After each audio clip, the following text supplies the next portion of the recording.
Dans les rues pluvieuses de Toulouse, en octobre 2025, Marie Leclerc, une veuve de 52 ans, au regard hanté à la vie recluse, tape sur son ordinateur des mots qui scellent un destin fatal: meurtre parfait sans trace France, une recherche Google qui, dans un thriller hitchcockien du XXIe siècle, transforme l'ordinaire en un abîme psychologique inattendu, évoquant Psychose ou une sueur froide, où chaque clic rapproche d'un piège invisible, une tension rampante qui fait douter de la réalité derrière l'écran.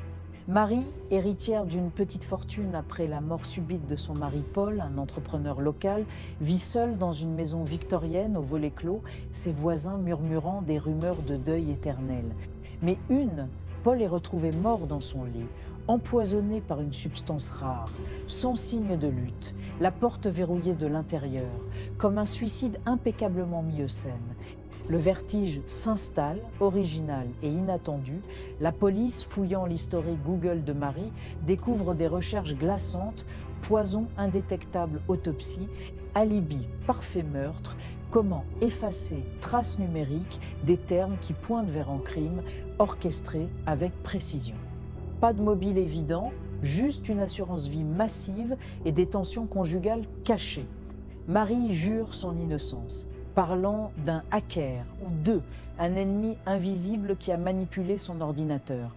La paranoïa enfle, des témoignages de voisins évoluent des ombres à la fenêtre, des appels anonymes ou un profil fake sur un site de rencontre que Paul fréquentait.